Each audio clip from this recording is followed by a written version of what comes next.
Bienvenido todo el mundo a la 25ª merienda cena con Absurdum. Absurdum que se compone de tres elementos. Por este lado, David Omar. Hola, ¿qué tal? Muy buena. Por aquí abajo, pelando una pera o una manzana. ¿Una manzana? Un kiwi, ha Un vuelto el kiwi, kiwi. joder, macho, un kiwi. Anda que estoy yo Ha fino. vuelto, ha vuelto el kiwi después de una semana en barbecho y ya ha vuelto algo grande. Por ahí tenemos a Isaac, Buenas. vestido de Atlético de Madrid. Muchas gracias, Ibesco, por esos 3 meses. Muchas gracias, Marta, nunca lo sabrás, por esos 3 meses. Y bueno, también estoy yo, que soy Juanje. Que bueno, pues eso, cada vez tengo menos claro cómo funciona esto, curiosamente. Hoy tenemos un par de cosillas antes de empezar. Muchas gracias a los suscriptores, que siempre decimos, muchas gracias a los que se están resuscribiendo, porque creo que se les ha acabado hoy a unos cuantos la suscripción. Y tenemos una noticia curiosa que además nos ha llegado sin comerlo ni beberlo. Estábamos tranquilamente el otro día y nos llegó un correo de la editorial. Bueno, pues, ¿quién quiere anunciarlo? No sé si alguno de los dos tiene ilusión especial. Isa es más propio con el kiwi. Venga. Bueno, que hemos tenido la oportunidad de sacar nuestro libro, El pene perdido de Napoleón, en un formato un poco, digamos, no fuera de lo normal, sino que no será habitual. Es que va a ser está ya, no sé cómo es la palabra exacta, transcrito, doblado, digamos, para hacer un audiolibro. Narrado. Narrado, porque podemos anunciar que tenemos el audiolibro, la versión en audio del pene perdido en Napoleón. Y bueno, va a haber, sí, merece un aplauso. Merece un aplauso, ya que nos ha aplaudido por otras cosas. Sí, además me he estado fijando ahora mismo en la página y eso del audiolibro, que está en Audible, por cierto, que es la de Amazon concretamente. Salió el día 25 de mayo. Ojo, nos han avisado bastante tarde, porque nos avisaron esta semana, no sé, el martes o por ahí, o el lunes. Quiere decir que ya muchísima gente habrá escuchado el libro de Absurdo. Dice así con la voz de Juanje. No, yo no deseo a nadie oírme mucho rato, la verdad. No, esa es la otra noticia. Esa es la otra noticia, David, si quieres contarlo. El que ha hecho la narración de este libro que publicamos es nada más y nada menos que el doblador de Mr. Bean.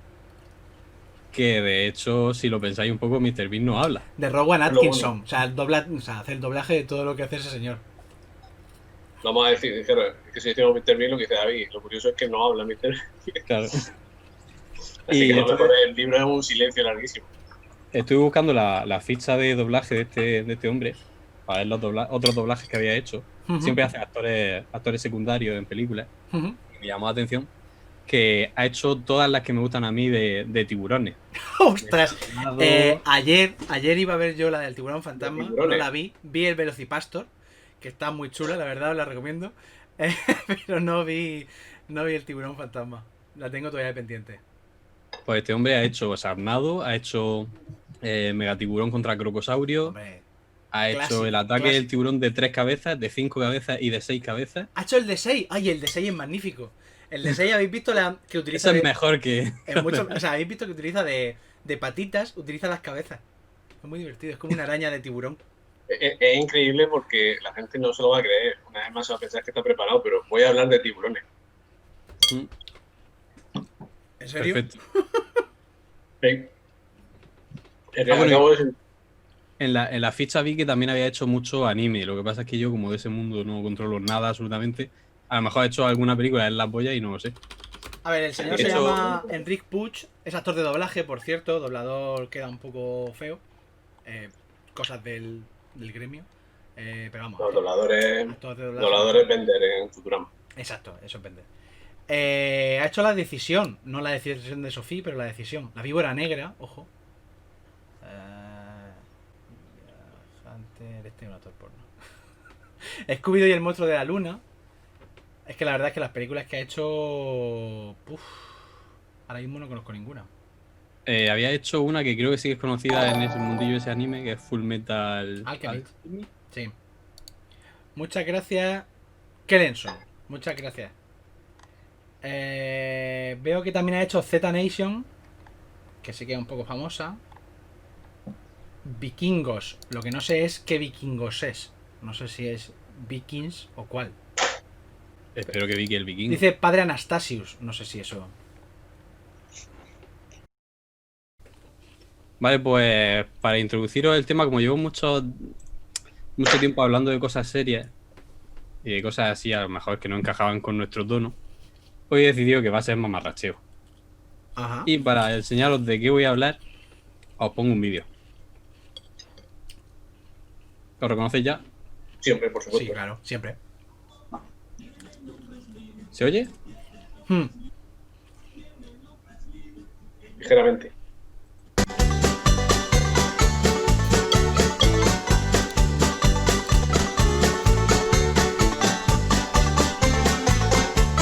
¿Sabéis de qué voy a hablar? Me parece que sí.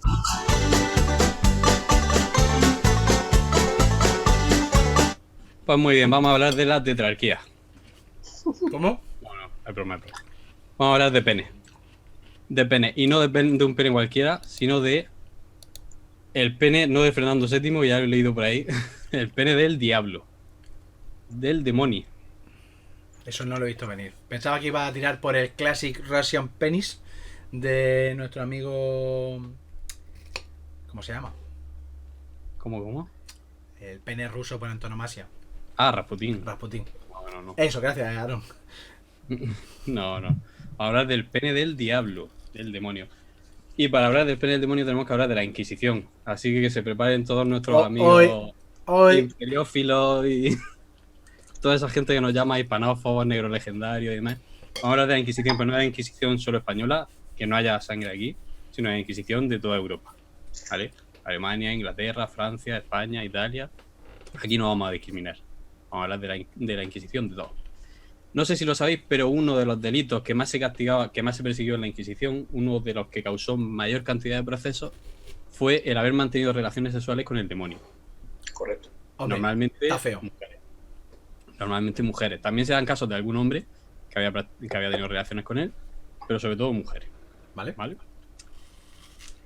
En ocasiones, muchas de estas relaciones sexuales, de estas posesiones demoníacas, nunca mejor dicho, guardaban relación con enfermedades y trastornos que en ese momento todavía no tenían explicación, o simplemente se utilizaban para encubrir relaciones, infidelidades, o por ejemplo monjas o curas que a lo mejor habían tenido sus escarceos. Y entonces culpaban al demonio. Para ilustrarlo, os leo simplemente un fragmento del siglo XVI, recogido por Reginald Scott, un británico, que dice así: leeréis en la leyenda cómo Incubo, sabéis lo que son los incubos, ¿no? Uh-huh. Los demonios que por la noche aparecían y mantenían relaciones con mujeres. Leeréis en la leyenda cómo Incubo se llegó en la noche hasta el lecho de una dama y le hizo el amor ardientemente, ante lo cual ella, ofendida, gritó tan alto que acudieron personas y lo encontraron bajo su cama en figura del santo obispo Silvanus. ¿Cómo? Después de esto, el santo quedó muy desprestigiado, hasta que finalmente esta infamia fue purgada a través de la confesión de un diablo. El diablo apareció y dijo que no ha sido el obispo, que he sido yo. Ah, A lo que un autor del siglo XX, del siglo XXI, que es Philip Ball, añade: cabe suponer que fue el propio obispo el que trajo aquella confesión. Vaya hombre. Vamos a ver, es que el demonio iba mala. Se puso la piel del obispo, ¿no? Para Claro. que pareciese que... Para que pareciese que el obispo se había acostado con la señora. Así no, hombre, así no. Iba a lo sucio. De hecho, yo no lo sabía. Esto es una cosa que no tenía ni idea. Y es que el tema de las posesiones demoníacas y este tipo de encuentros sexuales con el demonio no se consideraban herejía porque era algo que había hecho el demonio. No partía de ti. Entonces, no se consideraba herejía hasta que en 1484 el Papa Inocencio VIII declaró que esos encuentros sí que eran heréticos, sí que suponían una herejía. Curiosamente, a partir de 1484 se registran muchos menos casos de gente que se haya acostado con el diablo. Ya afloja la cosa. Porque esa misma gente que a lo mejor quería ocultar esos escarceos con curas, monjas y demás, os dijo: mira, a lo mejor me conviene decir la verdad más que decir que me he acostado con el diablo. Se redujeron, pero no desaparecieron esos casos. Más o menos como los móviles con cámara y los milagros. Claro. Ha sido llegar el wifi y los móviles buenos, con buenas cámaras, y los milagros y los ovnis han bajado mucho. Es verdad, es verdad. Y luego podríamos hacer un mapa también para ver por qué solo se aparecen los ovnis en Estados Unidos y en el caso de España solo en Albacete. ¿Solo en Albacete? Bueno, ¿por qué no? Porque hay una secta optimista, ya lo sabemos todos que... Bueno, como os decía, a partir de 1484 esos casos se reducen, pero no desaparecen. Y es que hay mujeres que realmente creen que se han acostado con el diablo. Muchas veces abusamos de la explicación esta de es que las torturaban y por eso decían tales cosas, pero es que había algunas que sí que lo creían sinceramente, que eso había ocurrido. Entonces, ¿de dónde venía eso?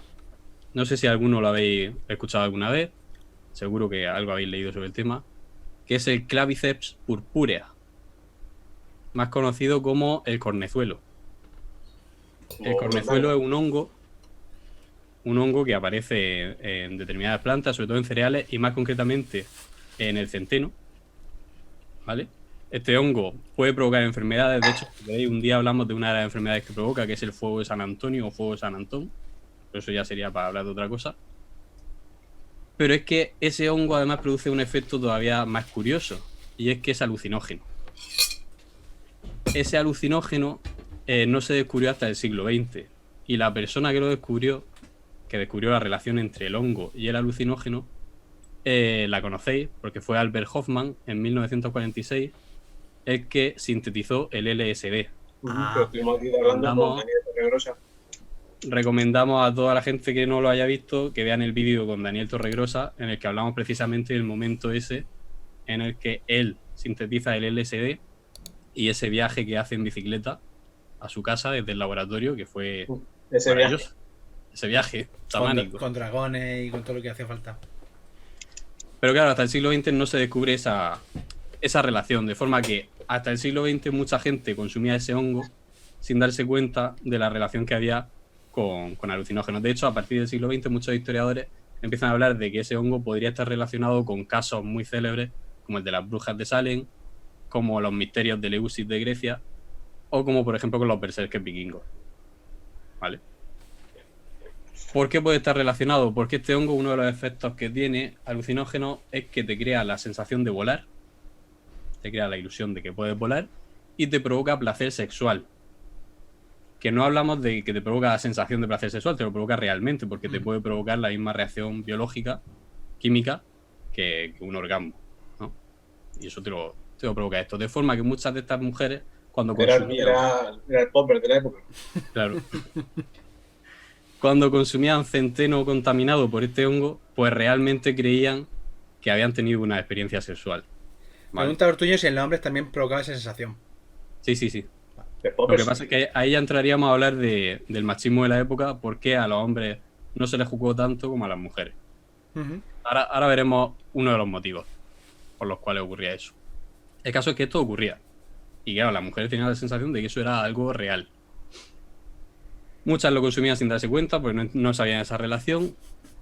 Y claro, se da la curiosidad de que los inquisidores, cuando recibían a estas mujeres, eran muy curiosas, mucho más curiosos que con los hombres. Y querían saber detalles.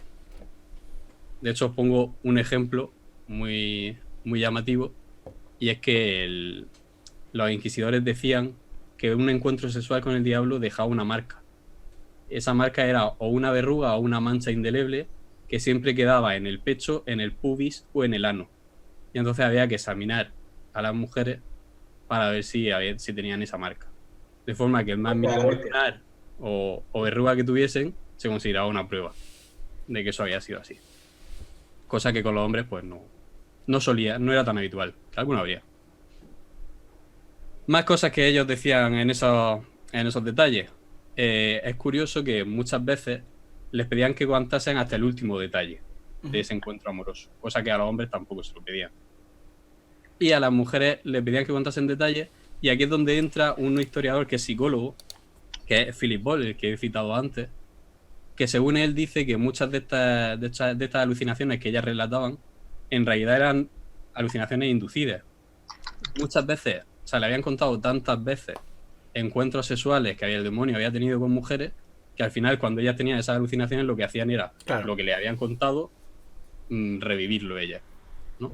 De forma que bromean muchos de estos autores y dicen que las cosas que ellos contaban, esos gustos sexuales que ellas contaban, guardan más relación con los gustos de los inquisidores que con los de las propias mujeres que sufrían estas alucinaciones. Pero bueno, otra curiosidad. Antes de 1484, todos esos coitos, ¿os acordáis en Amanece que no es poco? Cuando las prostitutas, creo que no son las prostitutas, creo que son todas las mujeres en general, apuntan si los coitos han sido placenteros o no. Sí, claro. Sí, Tienes que ¿no? apuntar. Tienes que notificar si han sido, claro. Antes de 1484, todos esos encuentros sexuales con el diablo se consideraban placenteros. Todos se apuntaban como placenteros. Te lo apuntaban todos como Después habían sido todos dolorosos y desagradables. Claro, claro. Claro. Porque recordemos, 1484 es cuando se declara herejía. Sí, sí, sí. Esos encuentros. Pero bueno, una de las preguntas claves de esos interrogatorios para comprobar que eso había sucedido, que se había producido ese encuentro sexual con el diablo, era cómo era el pene del diablo. Eso era lo que le preguntaban. ¿Cómo tenía la genitalia el maligno?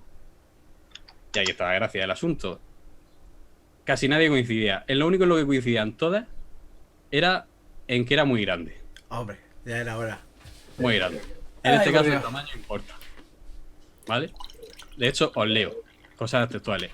Una acusada alemana dice la longitud de un codo. ¿Vale?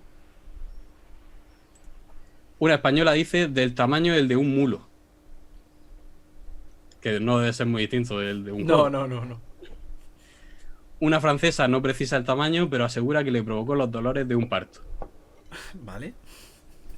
¿Vale? En eso coincidían todas. En lo que diferían era en cómo era. Cómo era físicamente y cómo se sentía.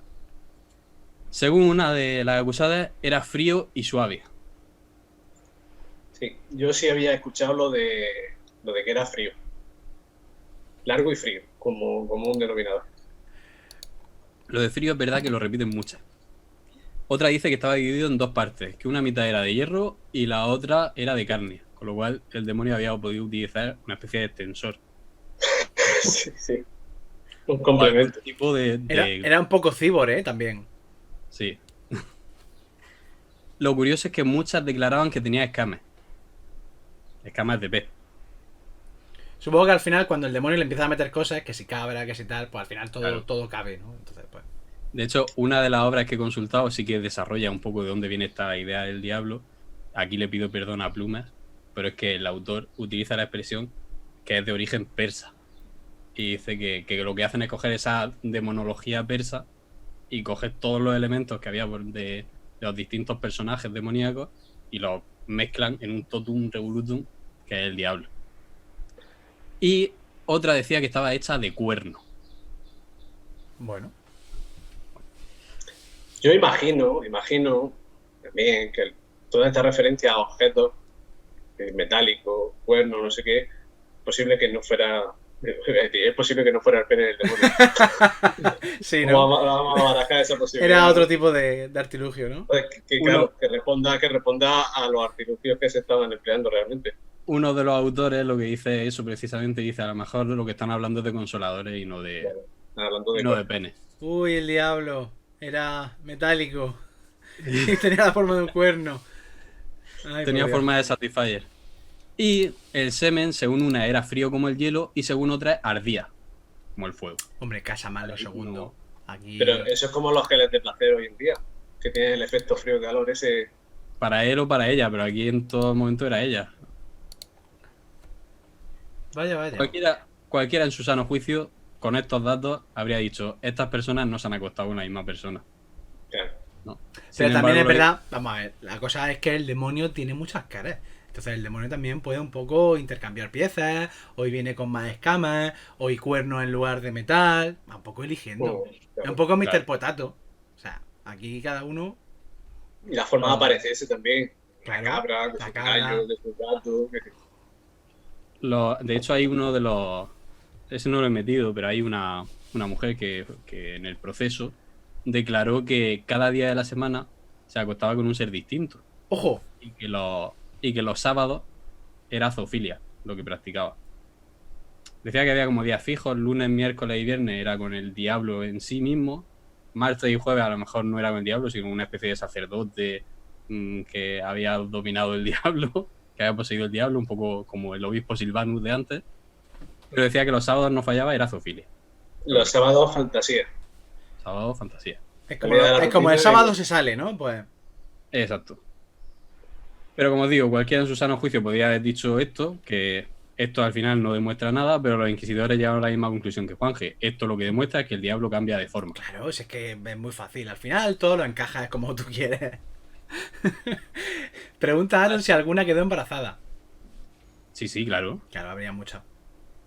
Y Había varias. sería el anticristo, supongo.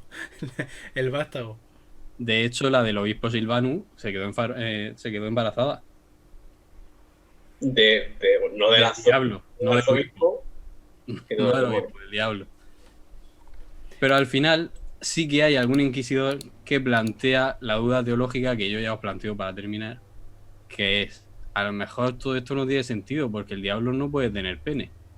Porque si los ángeles no tienen pene, ojo eso. Tienen sexo, en realidad el demonio, que es un ángel caído, tampoco puede tener pene. Ojo ahí. Claro. Ojo ahí el giro. Vamos a tener aquí una discusión bizantina interesante.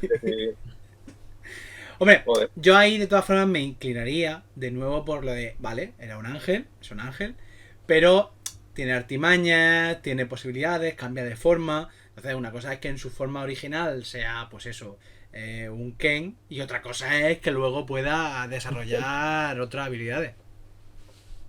Claro, yo creo que al final esto lo que demuestra es el uso de consoladores que decía Isaac antes. Al final el demonio no tiene, y al no tener, recurre a otro tipo de elementos. Claro, se recurre a herramientas y lo que hemos dicho también, a drogas. Que las drogas han existido durante toda la historia y muchos de los relatos que tenemos hoy en día de cualquier tipo son eso, resultado de las drogas. Y así hay que leerlo. Precisamente estaba buscando. Se me ha caído esto. Vale. Estaba buscando esto. Precisamente en este libro, el de Caliban y la bruja, de Silvia Federici, se habla mucho de la sexualidad un poco a caballo entre la Edad Media y la Edad Moderna. Y es muy interesante precisamente cómo habla de la proliferación de prostíbulos públicos y del control social a través precisamente del sexo, de la juventud, etcétera, etcétera. Y cómo lo relaciona en muchos casos con incluso las revueltas populares que había, etcétera, y cómo el propio poder público muchas veces utilizaba esto para calmar los ánimos entre la población. O sea que el tema del control sexual también en esta época es bastante importante y cómo evoluciona.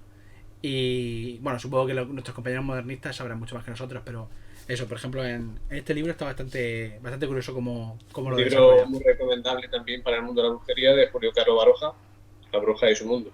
La bruja y su mundo. Muy bueno.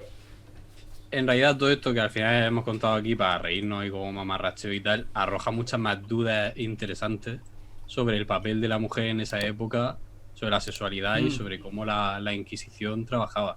Y ya os digo, esto ya no es una cuestión de patriotismo ni nada, es que esos mismos libros que yo he consultado, si veis los datos de Alemania, alucináis, Sí. Por la capacidad de cosas que llegaron a inventarse en los procesos contra las supuestas brujas.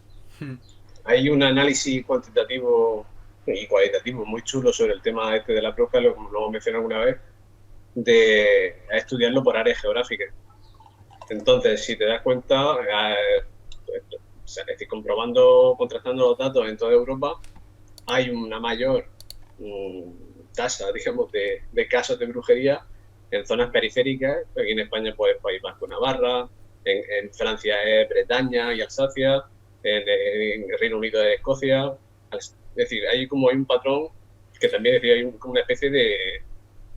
Casualmente en las zonas periféricas menos controladas. Sí. Claro.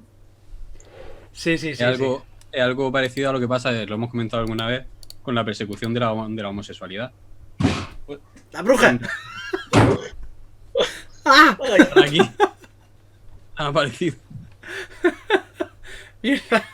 Bueno, menos mal que estaba terminando el tema. Espera, que la rumba se ha puesto a andar ahora. ¡Ay, Dios mío! ¡Ay, Dios mío! Hostia, la rumba la ha poseído el diablo. Parece que ya.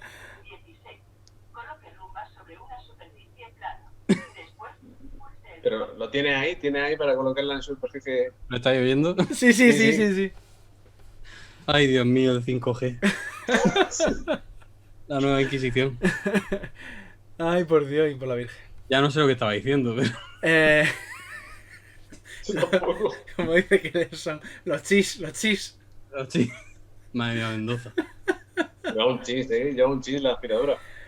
Estaba hablando de control social y homosexualidad y mujeres y es eso. que ahora ya da igual lo que digas. Sí, no, ya déjalo.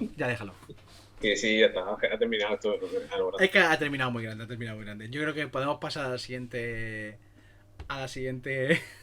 charla. Ve, yo ahora mismo no me siento seguro aquí. Por ahora estamos viendo, si se empieza a enturbiar la imagen, llamamos al 112, pero por ahora... Vale. Yo siempre lo he dicho, si alguna vez tiene que empezar la rebelión de las máquinas, va a empezar por los robots aspiradores esos. Por tanto, putearlos de por aquí no pasa, vete para allá, no sé qué, de hablarle mal. Es decir, yo lo defiendo siempre, aunque tengáis un robot, hablarle bien, hablarle con educación, tratar con humanidad, tratar con cuidado a los robots porque no sabéis lo que va a pasar el día de mañana. Así que no cuesta nada ser educado. Bueno, aunque Ortuño pregunta que si se cuenta algo de qué sentían los hombres, de los procesos de hombres. Sí, lo que pasa es que los de hombres son muy pocos y además están muy poco detallados. O sea, no entran al nivel de debate de cómo era el pene, de cómo había sido el encuentro sexual y demás. Y la mayoría guardan más relación con otro tipo de intereses por parte de la Inquisición. Y además no tenían las mismas consecuencias. ¿Vale?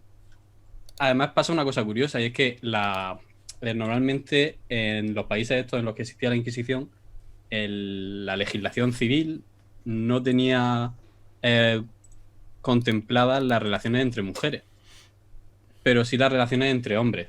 Entonces muchas veces los casos de encuentros sexuales que habían tenido los hombres iban a un juicio normal, no a un juicio de la Inquisición. Vale. Vaya, hombre. El tribunal de la Inquisición para ciertas cosas solo. Sí. Bueno, Isaac, no mires al espejo. No mires a la... Pero lo miro yo, Juan. Venga, vale. Espérate un momento, que no mire yo. Vale, ya está. Venga, decidme un número. yo me quedo el que no quiere Isaac. Antes del chat. Vale, ya tengo uno. ¿Isaac? El 1. El 1. Pues yo el 2. Vaya, han dicho el 8. El 8, buen número. Y Aaron ha dicho el 1. Así que... Pues Isaac. Vale. Bueno, yo como he dicho voy a hablar de tiburones, pero va a ser haciendo un viaje, digamos, etimológico. Vamos a partir de un sitio y vamos a regresar a ese sitio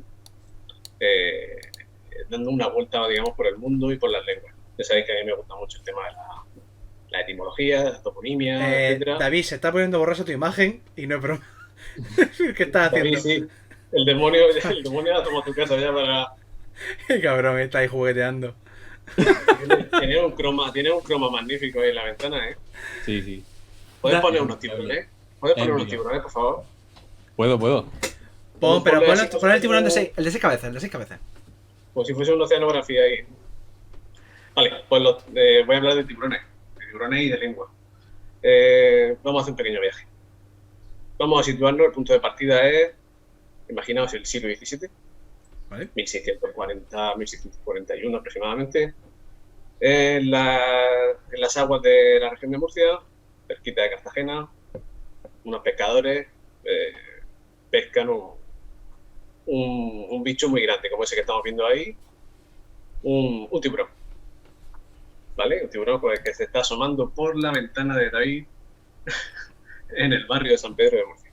Bueno, pues en este caso, pescado en las aguas costeras de la región, cerca de Cartagena, un escualo. Tiburón, que nosotros le decimos, pero vamos a empezar por la palabra escualo, que es un poco, digamos, la más antigua, porque viene del latín squalus, ¿vale? De hecho, en el chat está Squall Leonhard, que el otro día no le dijimos las gracias porque estaba en ese momento hablando a nuestro invitado. Muchas gracias por suscribirte. Pero ahí tenemos a un Squall. Vale, nos vamos a la palabra Squalus y es como se refería en la antigüedad a los tiburones y otro tipo de peces parecidos, ¿vale? Tengamos en cuenta que en esta época la palabra tiburón ya se usa, pero no se usaba, digamos, por ejemplo, en la Edad Media en el castellano no existía la palabra tiburón, ¿vale? Se utilizaba solo la palabra squalus, o squalo, o alguna derivada de squalus tiene relación con la palabra escama, ¿vale? Es como quiere decir escama, costra, squalus, viene digamos, etimológicamente comparten esa raíz. Y al fin y al cabo nosotros en español hoy en día tenemos la palabra escuálido, donde es referencia un poco a una cosa delgada y con no muy buen estado, ¿vale? En ese caso vendría más bien por el hecho de que la raíz vendría a significar algo como escama, como costra, y una persona porque tiene costra, si está muy delgado y eso no es una persona precisamente sana, ¿vale? Vámonos entonces ahora a la palabra tiburón, ¿vale? Es una palabra que está exclusivamente, la tenemos en castellano, en valenciano catalán, si no me equivoco, está la palabra tauró, derivada de tiburón, pero en otras lenguas no, es diferente, como digo, en italiano actualmente es squalo, en francés es requin, en inglés es shark, es decir, conocido por todos por la célebre canción de Baby Shark. Y claro, nuestra palabra es un poco diferente, ¿vale? No viene del latín, no viene de una lengua germánica, no viene de una lengua eslava, no viene de Europa, viene de América, ¿vale? Y la primera persona que referencia la palabra tiburón es Bartolomé de las Casas. Vaya. Sí. Hay un que bichito. dice que hay un bichito Madre en las aguas del Caribe. Hoy si nos llaman hispanófobos... Hoy tendrán razón. Sí, bueno, lo que vamos a hacer. El hombre ya defendió los derechos de los tiburones hace muchísimo tiempo, antes que nada. Y dice que hay un bicho en las aguas de ahí del Caribe que los locales, los indios, los caribes o los taínos, llaman tiburón, ¿vale? Entonces, a partir de Bartolomé de las Casas, se exporta la palabra al continente, ¿vale? Se exporta a Europa. ¿Qué pasa? Que como hemos dicho, la palabra escualo se utilizaba otra palabra en España para referirse en el castellano para referirse al tiburón. ¿Conocéis alguna de esas palabras? Concretamente al tiburón, a los gordos, el tiburón blanco, si puede ser. ¿Os suena alguna? Cachalote. La palabra es jaquetón. Jaquetón, ojo. Jaquetón, que además suena potente. Jaquetón. En principio podríamos pensar que está emparentado con la palabra jaca. Además, es que suena como tan español, jaquetón. Pero bueno, los orígenes nunca son tan fáciles como parecen y no tienen orígenes similares, ¿vale? Van cada uno por su lado. Jaca y jaquetón van cada uno por su sitio. ¿Alguno hace alguna apuesta del origen de ambas palabras? Hombre, jaca, sé que, o sea, está en la ciudad, no sé si tendrá algo que ver, y jaquetón, pues ni... Jaquetón, digamos que es el aumentativo. Si quitamos el aumentativo, se puede quedar la palabra jaque. como Jaque al rey. Jaque al rey, exactamente. La palabra jaque, que la conocemos en el ajedrez porque al fin y al cabo es un peligro o una amenaza. Peligro, amenaza, y de ahí peligro, una amenaza muy grande, porque imaginaos encontrar un tiburón, concretamente de la especie del tiburón blanco, que eso es una cosa que hemos, digamos, sacado del inglés, que en inglés es white shark, hemos sacado nosotros ahora, actualmente ya en tiempos más modernos, como tiburón blanco, pero en la antigüedad, o en época medieval y tal, en España se conocía como jaquetón.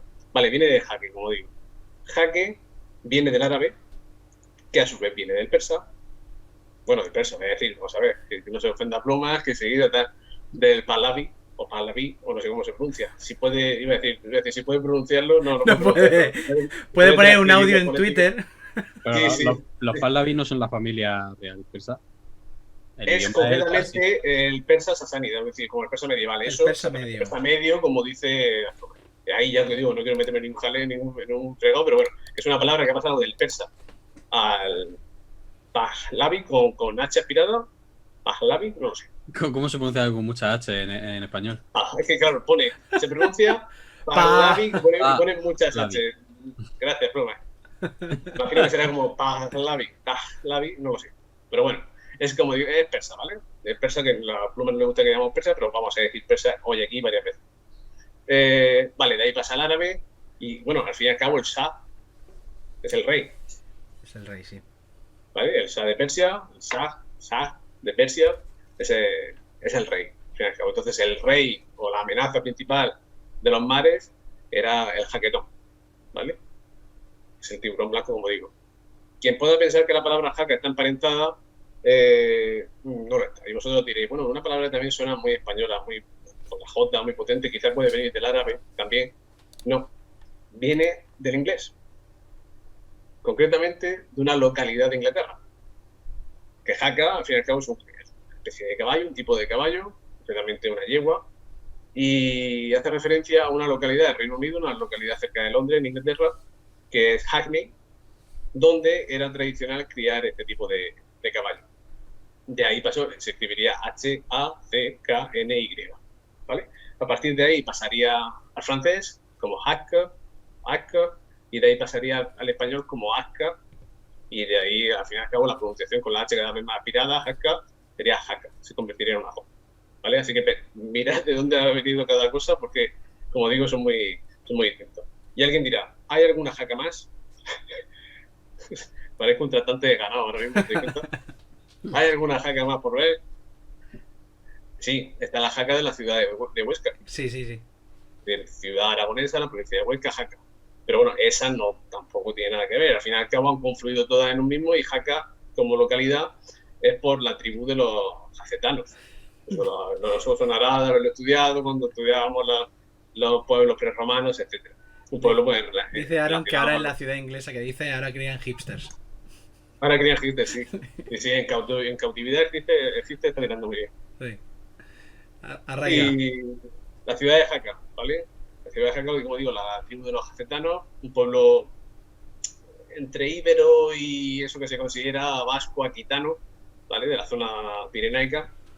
Y ahí se ha quedado la palabra como Jaca, ¿vale? Como la ciudad. La ciudad sería Yaca, se acabaría pronunciando hoy en día como Jaca, ¿vale? Y para terminar el círculo, volvemos a una de las palabras que nos quedaba para diferenciar y para decir la palabra tiburón. Concretamente para referirnos al tiburón blanco también. Queda una palabra. A ver si sabe alguien la palabra que nos queda para referirnos a tiburón en castellano o a tiburón blanco más concretamente. Hemos dicho escualo como en los tiburones en general. Hemos dicho tiburón, que sería la siguiente y es la que también utilizamos para referirnos en general. Jaquetón para el tiburón blanco, y queda una. A ver si alguien la sabe en el chat, sin que lo busque ni nada.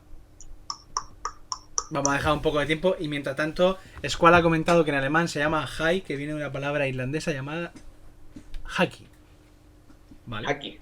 Y Pluma me ha explicado la relación entre Pahlavi y ¡ojo! La familia real. Pichu, me suena a eso que dice Pichu. Uy, casi. Marrajo, exactamente. ¿Verdad? Los marrajos, maldita sea.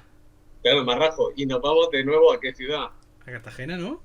Nos vamos de nuevo a Cartagena, donde los marrajos, ¿quiénes son? ¿Sabéis quiénes son los marrajos? Una orden, concretamente, la de nuestro padre Jesús Nazareno de Cartagena, que procesiona, pues eso, desde hace muchos años, desde hace siglos, en la ciudad de Cartagena, ¿vale? Van vestidos de morado, y las procesiones de Semana Santa en Cartagena pues son típicos, porque hay como dos grandes órdenes, dos grandes pasos en Semana Santa en Cartagena, de Marrajo y California. Cada vez que dice Pittsburgh que marrazo es tiburón en euskera. Ojo ahí la unión esa. Uy, pues a lo mejor puede tener relación. Sí. ¿Vale? El caso es que, como tantísimas otras palabras en castellano, marrajo es de origen incierto. Pues a lo mejor. Y a lo mejor, porque una cosa que tiene, digamos, diferenciada el castellano de otras lenguas romances, es que esa influencia del euskera a veces te mete ahí, algunos sí son capaces de detectarse, pero otros a veces te complican mucho la vida, y el castellano, aunque se piensa que es una lengua muy cercana al latín o que es muy latina, en realidad el gallego portugués lo es más, el italiano lo es más, el francés lo es más, el catalán, valenciano, balear, todo eso es más cercano, y el castellano tiene esos puntos que difieren, y en gran parte es por el euskera. Bueno, pues habría que investigarlo, pero bueno, no sabemos muy bien de origen instinto la palabra marrajo, pero se dice, y esto es medio leyenda, habría que terminar de ya sabéis cómo son este tipo de historias, que esos pescadores de los que hemos hablado al principio de la historia, que habían pescado ese tiburón grande, consiguieron financiar la apertura, digamos, de la orden de los marrajos con la venta de ese tiburón, y podrían haber abierto una capilla en Cartagena gracias a la venta de eso, de ese bicho. Eso, lo que pasa es que, como digo, es medio leyenda y probablemente no fue exactamente así, pero siempre se ha asociado a los pescadores y a los barrios pescadores de ahí de Cartagena como, digamos, como los más seguidores o los más fieles a esa orden, a esa cofradía. Y nada, ese es el círculo que se ha cerrado para hablar un poco de la etimología de la palabra tiburón, y más que etimología de la palabra tiburón, de todo el campo semántico de los tiburones en España. No sé si me dejo alguno en concreto, pero eso es un poco. A mí me falta la explicación de la relación con el jaca de los neozelandeses. Claro, es que podríamos hilar también ahora con la jaca. Puede ser. Ha faltado una jaca, es verdad. Puede ser. Pues estuve yo cuando sacaron a... Es que claro, mis memorias... Sí, mis memorias son neblinosas. Pero estuve una vez viendo cómo sacaban de la capilla que hay al lado del puerto en Cartagena, la que dice de los pescadores, sacaron de ahí al muñeco y estuve viendo aquello y tiene un rollo así muy de pescador, muy tal, muy chulo. Está guay. Sí, como digo, la cofradía popularmente como lo se llama, cofradía de los marrajos, pero bueno, que es la cofradía de nuestro Padre Jesús Nazareno, el típico color morado que se ve en muchas procesiones en España. Me ha gustado la falta de respeto y después la alabanza. Sacaban al muñeco y estaban muy chulos. Sí, son muñecos y están guapos. Sí. Ya está. Vamos claro. A ver, las cosas como son. Que decía, me parece muy bien, pues te gusta el muñeco, pues a tope rezale, pues aquí estamos. Pues están muy chulos los muñecos de... Ay, como... Es que es lo que digo, yo tengo la cabeza muy mal. De Salcillo, están muy guapos. O sea, quien no conozca Salcillo, que le eche un ojo en Google, porque eso está guapísimo. Ahora son muñecos. Lo que pasa es que son grandes. El Belén no es muy grande.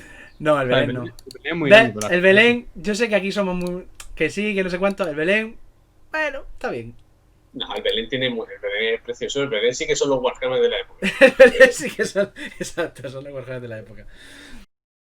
Y paso directamente a lo que quiero comentar, que tampoco voy a tardar mucho. Y es un poco... O sea, lo mío va a ser un poco soltar algún par de cosillas, una idea, tal. Va a oírse una cosa, un segundo, es que tengo que prepararlo. Vale, no se va a oír. Vale, perfecto. Porque tengo que poner un vídeo unos segunditos. Tengo que poner un vídeo unos segunditos. Y después de poner el vídeo, paso a comentarlo.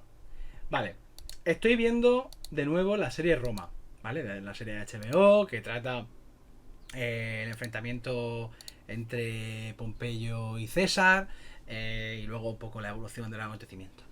Y el otro día vi una escena y dije, esto lo podía comentar en la merienda cena, porque hay una cosa muy interesante que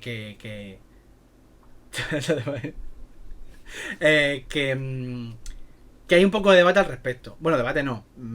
Quiero matizar algunas cosas con respecto de esto, porque a lo mejor hay alguien que no sabe que había un error al respecto y que se ha corregido, pero se ha corregido matizando. Esto es un poco complicado así de primeras, pero es muy fácil una vez que lo cuente. Y con ello abre una sección que a lo mejor arraiga o a lo mejor no, que es cosas que creíamos que eran de una manera, pero no lo son. No sé si me explico. Eso se llama hacer historia. Exacto. Pues la sección es esa, es hacer historia. Vale, pongo la sección. Ahí la sección. Pongo el vídeo y bueno, y comentamos, ¿vale? Son, nada, segunditos, no es mucho rollo.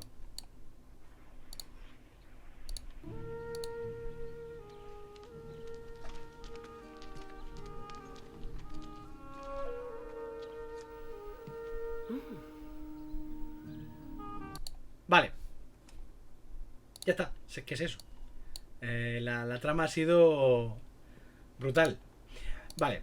Eso es lo que quería enseñar. Vi eso y dije, un momento, esto de aquí es interesante, voy a buscar un poco y lo comento. ¿Qué pasa con esa escena? ¿Alguien me sabe decir algo? ¿De vosotros dos o en el chat? Es que a nosotros nos has dado una pista, pero hay alguien que ya lo ha adelantado Así. en el chat. Vale, Aaron va por ahí.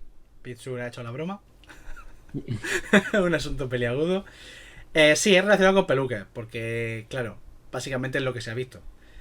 Que es, las pelucas no son de la época. Bueno, ¿vale? Vamos un poco por ahí. Vamos a ver. Hablemos de pelucas. De pelucas, de pelo. Hablemos de Un poco. Vamos a hablar de pelo romano. ¿Cómo? ¿Cómo? Ha llegado ese momento. Ha llegado ese momento. En el que hay que hablar de pelucas. Vale, hace unos años, no mucho, se pensaba que las mujeres romanas utilizaban pelucas. ¿Por qué se pensaba que utilizaban pelucas? Bueno, pues por esto, ¿vale? Si veis esto de aquí, pues la verdad que ponerse a elaborarlo es complicado. Es complicado. Más ejemplos para que lo veamos claramente. Tengo algún ejemplo más por aquí. A ver si se abre. No es el mismo, ¿eh?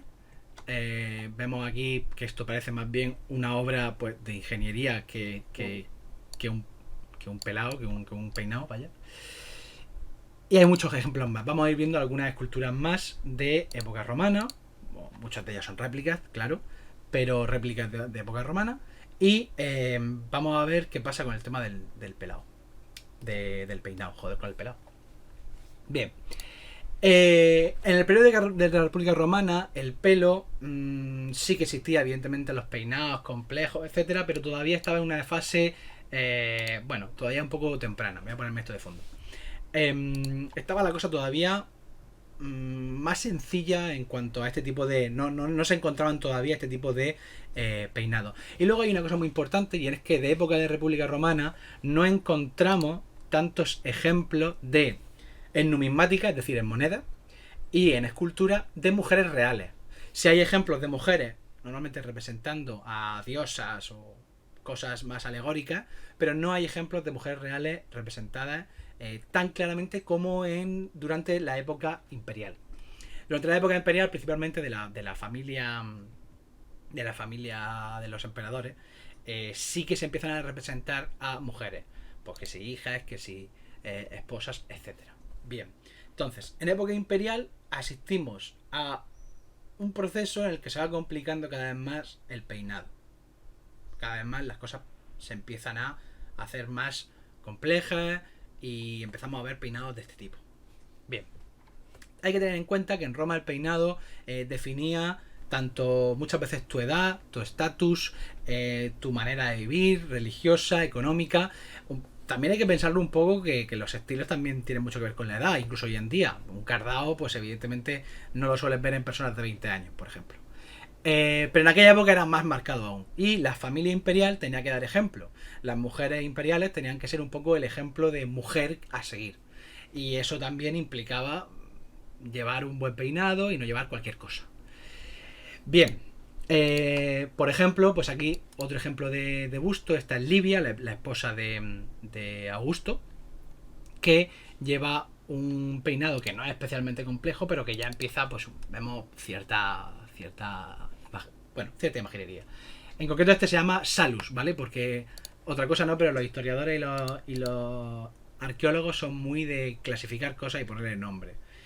Y luego, para que veamos cómo la cosa va evolucionando, bueno, aquí tenemos, por ejemplo, otro ejemplo de peinado, ¿vale? Con una especie de trenza que se utiliza como una especie de cierre del pelo, etcétera. Esta sería la esposa del emperador Decio, Herenia Etruscila. Estamos hablando ya del siglo III. Vale. Bien. ¿Qué pasa con los peinados? Que por eso lo traigo, lo ha comentado Pitsur, creo que salió por Twitter el tema. Y yo quería hacer un par de apuntes al respecto.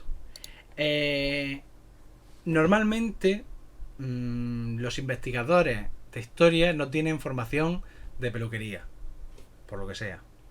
Entonces, claro, aquí pasa un poco lo que pasa con tantísimas otras cosas, como puede pasar cuando nos encontramos huesos, que hacen falta gente que haya estudiado biología, antropología, física, etcétera, o cuando nos encontramos a lo mejor un texto en griego y hace falta un filólogo. Hace falta esa interdisciplinaridad.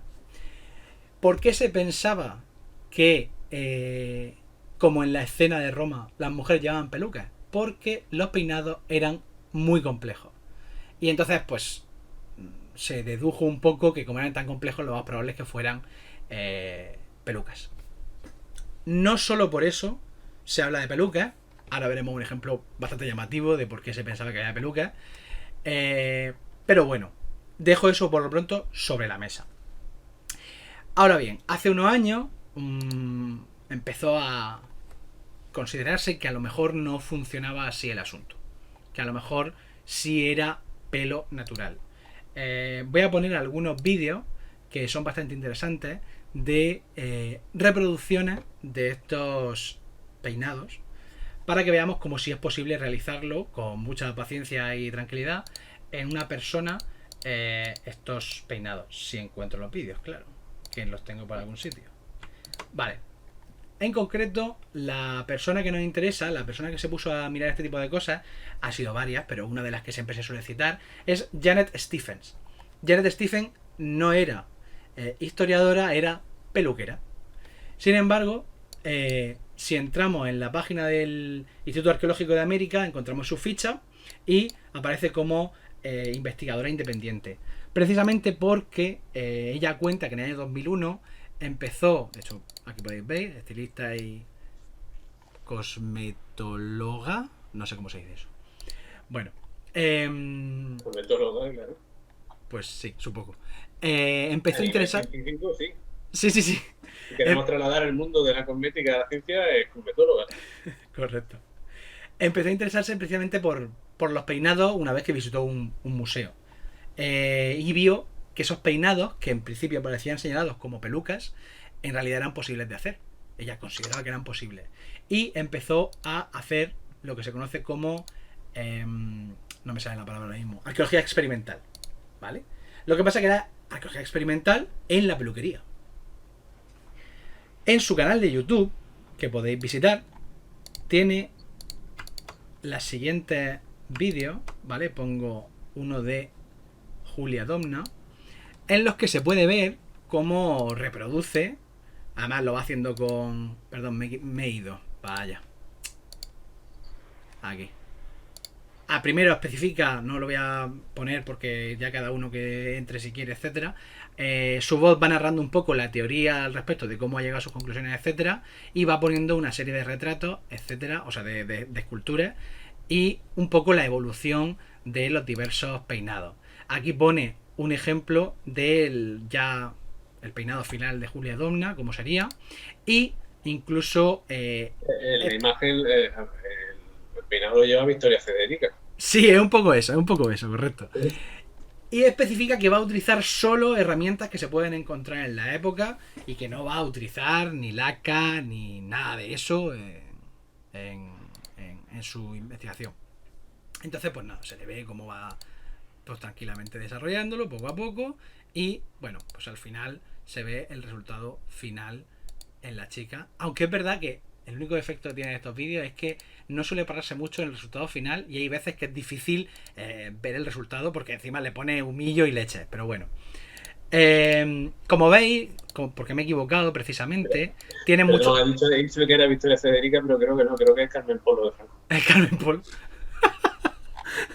Como veis, no ha hecho solo con Julia Domna, sino con Agripina. Lo ha hecho incluso con los... Ha hablado de los estilos de peinado y de barba de los hombres. Y en general se ha puesto a reproducir peinados que se pueden encontrar en cuadros incluso del siglo XVIII.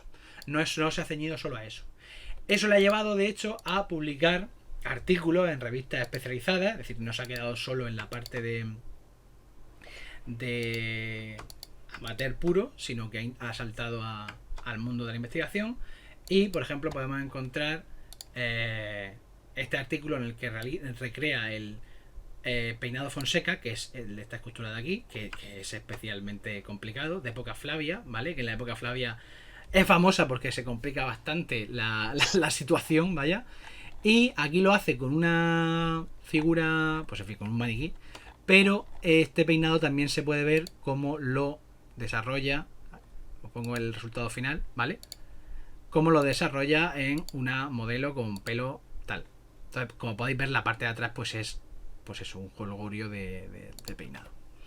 Bien. Son las montañas rusas de los peinados, porque... Es que la verdad que es un pifostio, eso son horas y horas y horas de trabajo. Lleva una arquitectura de eso que es la leche. Lo has pasado muy rápido y no quería interrumpirte, pero en una de las páginas que has enseñado ponía que habían utilizado huesos de tiburón. Que podías dejado pasar la oportunidad de hilarlo ahí de una manera que... No lo había ido. No me había fijado. No me había fijado. Ahora, creo que ha pasado Picture. Sí, este fue el último que vi hace un... Ah, pues no. Esto no lo había visto. Ah, mira, es de hace unos días. No había visto lo de los peinados. Yo en concreto recordé lo que había visto en diciembre por ahí, un tuit que sí que he encontrado en el que hablaban de malentendidos históricos, y entonces me acordé de este mientras veía la serie. Y quería echarle un ojo. ¿Qué pasa con... para matizar el asunto, ¿vale? ¿Qué pasa con los peinados? Las mujeres romanas utilizaban tintes, utilizaban herramientas incluso metálicas que calentaban para crear los rizos y los bucles y que se quedasen...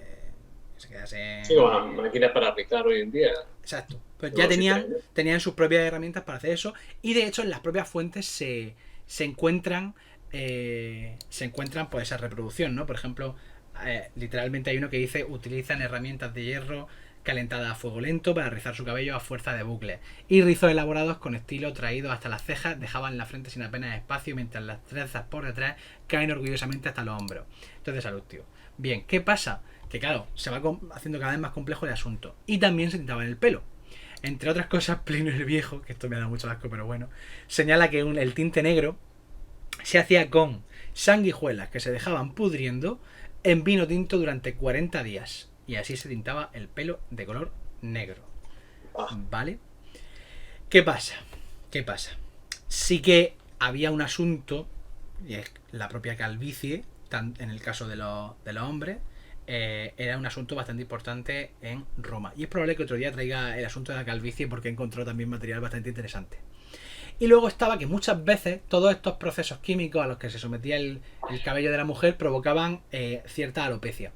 Con lo cual muchas mujeres se quedaban con un pelo ralo, un poco... Maltratar mucho el pelo también hoy en día con planchas y todo eso es malo, pues imagínate con la época y de aquella manera.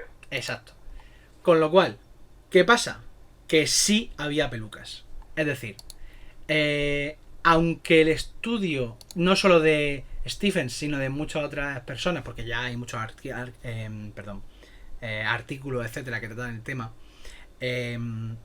aunque esos estudios demuestran que estos peinados son posibles y que en muchos casos estamos hablando de peinados de pelo natural, sí que existían las pelucas.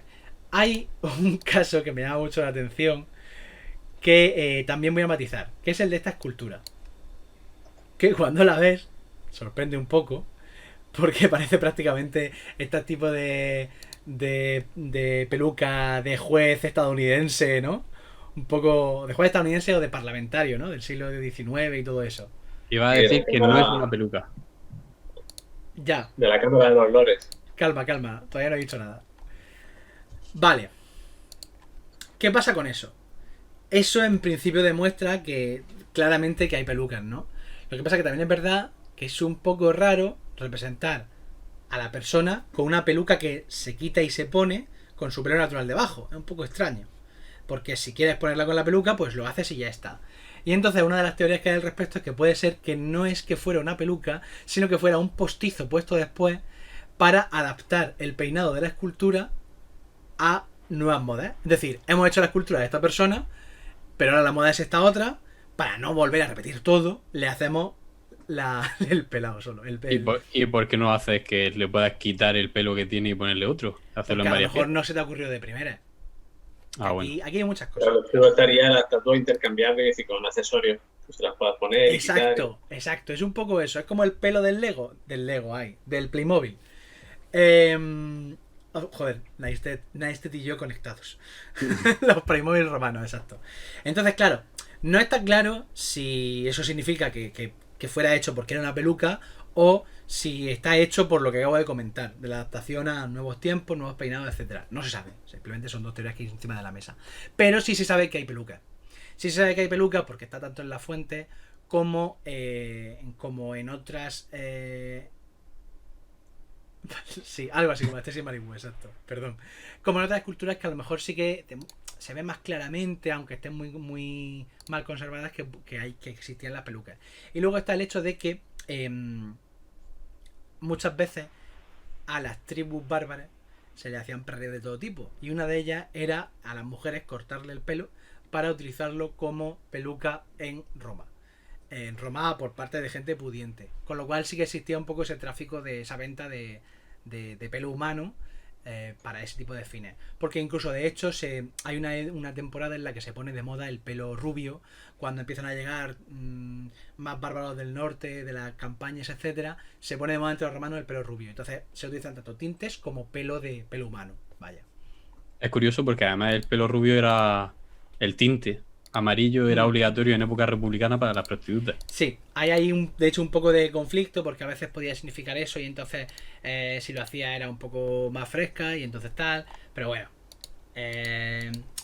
Lo que yo quería decir era un poco antes se pensaba que eran pelucas casi siempre, pero no. Pero tampoco significa que no existieran pelucas y que no se usasen. Era un poco lo que traía yo hoy.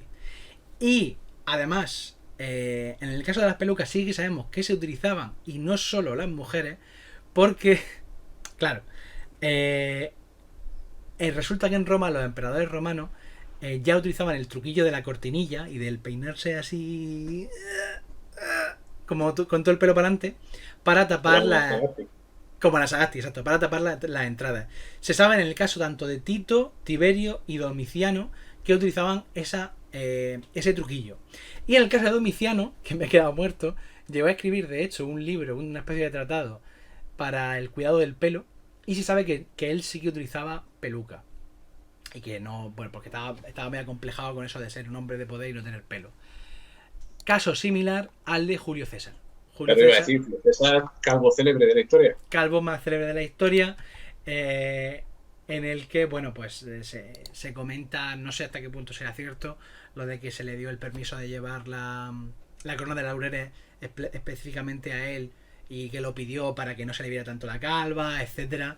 Entonces, digamos que hay mucho ahí de ese tipo de complejos. Aunque sí se sabe que era bastante calvo y que tenía complejos, se sabe. Lo demás ya... Por eso digo que otro día a lo mejor investigo un poco al respecto y traigo el caso del pelo masculino. Evidentemente, en cualquier caso hay que pensar que estoy hablando en algunos casos de siglos de diferencia. Entonces, bueno, pues son algunos apuntes en general a cómo era el caso del peinado y de la esto. Pero en cada época, pues ya os podéis imaginar cómo variaría esto. A mí en este tema lo que me apasiona es la tipología también, pero de barbas. ¿No? Una primera época, no se imagino que en época republicana, pues más afeitado, más limpio, y luego ya los emperadores tipo, imagino que es Caracalla, ¿no? El típico del busto con mucha barba. No. Adriano, de Caracalla. Marco Aurelio. Marco Aurelio, ese no salía Marco Aurelio, además con todos los rizos, que se ve el pelo muy rizado, Marco Aurelio, y luego también la barba así como muy frondosa. Cómodo, ya parece que se pone ahí parece que se pone de moda la barba. Y me llama mucho la atención no sé si existe esa categoría, la neroniana, la de Nerón, la barba de papada. Sí. Más que la papada. Como la de Lisis. También era calvo. Que se deja la barba aquí, pues es parecido. Nerón también era calvo y entonces de hecho se hacía un poco también, se pone de moda en muchos casos el flequillo, precisamente por lo que digo, se dejaban el pelo muy largo y se lo ponían hacia adelante y entonces por eso veréis esculturas de Nerón que el flequillo llega a media frente. Y era un poco también por eso, porque en general los Julio Claudios tenían bastante calvicie. Muy desagradable lo de Nerón, ¿eh? Es decir, la cara limpia y la barba aquí en el cuello, así. Por aquí. Y nada, eso era un poco lo que traía hoy, la verdad. Porque es un tema que me llama mucho la atención. De hecho, lo que tú comentas de las tipologías, en el caso de las mujeres también se utiliza muchas veces la tipología para fechar las esculturas que van saliendo. Y es un tema bastante apasionante que de hecho ha dado para tesis en el caso de Julia Domna, que hay una tesis que va a salir dentro de poco en la Universidad de Murcia. Bastante profusa en ejemplos que habla un poco de cómo muchas veces tendemos a unir en torno a un personaje histórico todas las cosas que están un poco sueltas. En el caso de Julia Domna, porque parece ser que la mayor parte de culturas que hay atribuidas a Julia Domna no son de Julia Domna, pero se hace porque, bueno, tiene un peinado parecido, pues es ella. Y claro, a veces pues no funciona así. Pues muy bien, yo quiero denunciar públicamente ante nuestros espectadores tu falta de consideración al traer el tema del pelo, precisamente tú, a estos dos contertulios que tienes. Ante dos incipientes calvos. Claro, o sea, es una falta de consideración por tu parte y encima decir, no, el próximo día hablaré de calvo. Bueno, sí, vamos a hablar las cosas primero. A ver, no quería ser muy hacer daño. No quería hacer daño, pero es verdad que también a lo mejor el tratado de Domiciano puede serviros. Nunca se sabe. Bueno, es posible. Claro. De hecho, lo de David y yo es una calvicie muy bonita porque es algo complementario. Sí. Cada uno por un área concreta. Ese nivel de compenetración lo hemos alcanzado también ahí. Bueno, yo tampoco he cantado historia todavía, que a lo mejor en algún momento me da sorpresa. O sea, Qué cabrón, encima. Venga, pasa que es por solidarizarme. Otro tema. Bueno, no es seguro que traiga eso, pero ahí está. Nada, yo por mí ya está. Yo he traído el asunto de los pelos y quería comentarlo un poco por encima para aclarar un poco por si alguien se cruza por Twitter eso de... antes se pensaba que eran pelucas, pero ahora se sabe que no son pelucas. Bueno, se sabe que la mayor parte no eran pelucas, pero hay pelucas. Simplemente yo quería un poco ese matiz. Y que viséis el canal de Janet Stephens porque es muy, muy interesante. En YouTube lo tenéis. De hecho sigue activa. Hace 2 meses subió un vídeo. Sí, hace 2 meses subió un vídeo. O sea que sigue en activo y sigue publicando y sigue sacando artículos y sigue haciendo cosas de todo tipo. Por lo demás, muchas gracias a todo el mundo por estar ahí. Espera, yo antes de irnos y de que me devore el croma, que está creciendo. Va avanzando poco a poco. Yo quería hacer una cosa que no hemos hecho nunca aquí. Y es dedicar el programa. Porque sabéis que mañana se acaba el estado de alarma y la gente se piensa que esto ya es un jolgorio, que ya van a poder salir a la calle y que esto va a ser fiesta. Y entonces quiero dedicarle el programa a una persona que nos ha estado siguiendo de forma totalmente altruista desde el principio, en Twitter, Instagram, Facebook y demás. Y aquí, y que está en el chat, que es Nightingale Murciana. Que era Fernando Simón por un momento. Que este año se ha graduado en enfermería. Así que un recuerdo para ella y para todos los enfermeros. Y que la gente tenga un poco más de cabeza ahora, cuando se acabe el estado de alarma, que lleven cuidado y que se acuerden de gente como ella y como tantos otros que se la están jugando por nosotros. Bravo. Iba a decir que un aplauso, pero casi mejor no hacer aplauso y hacer las cosas bien. Es decir, más pagar impuestos y más llevar cuidadico. Me ha gustado de repente eso. Seguro que le parece bien. Pues eso. Se lo dedicamos a Nightingale Murciana. Muchas gracias por estar ahí, que la verdad que ha estado siempre. Y nada, muchas gracias también a vosotros dos por estar aquí, a hablarnos de escualos, marrajos, tiburones, jaquetón. Y muchas gracias, Night, por ese envío de cheers. Y muchas gracias, David, por que te va a comer el croma. Sí, por favor, yo me quiero ir. Gracias por haber estado con nosotros. Muchas gracias. Ten cuidado con las brujas, ¿vale? Y muchas gracias a todo el mundo por haber estado ahí. Nos vemos el miércoles con una entrevista. Y el domingo para hablar de cronología. Un saludo.